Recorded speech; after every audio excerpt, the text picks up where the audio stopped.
Welcome to day 2 of our Uyuni tour from San Pedro. We stayed in this little village overnight, and then today we're going to do another bunch of little stops, eventually ending up in the town of Uyuni so that we can get up nice and early tomorrow morning and go out to the salt flats. The first stop this morning, we've just come on this little hike up to these beautiful rock formations, and the views are just spectacular. Look at this place.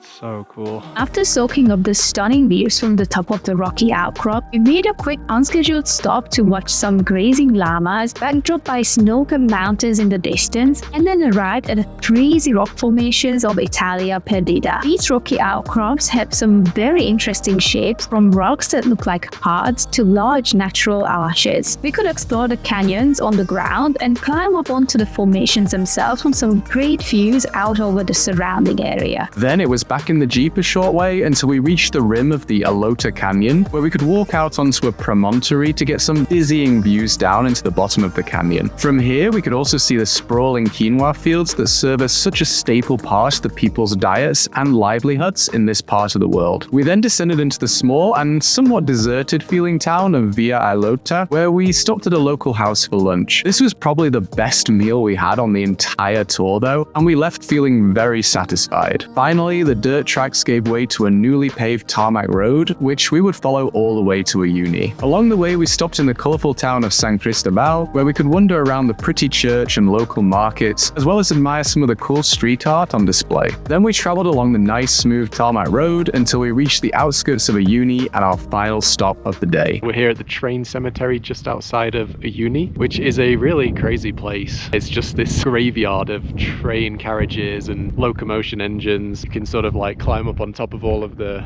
engines, swings and stuff. It's a little touristy, but kind of cool. What's crazy is you can still just come in this attraction for free. Something like this, I would have expected it to be now sort of like a paid entry for it, but just outside of Uyuni and free of charge, and you can still just climb up on all of the train engines, pretend you're one of the conductors, see inside all the engines. Very cool. We arrived in Uyuni as the sun was setting, and after checking into our hotel room, we headed out into the town to have a quick wander around. We wouldn't say there was a huge amount to see or do in the town of Uyuni itself. It's more a base for tourists like us to explore the nearby salt flats from. Main pedestrianized street through the center of town is lined with restaurants serving local cuisine and souvenir shops selling all sorts of knickknacks. We spent an hour or so browsing the shops and then went to a restaurant to sample the local dish of pique macho with a nice glass of vino tinto.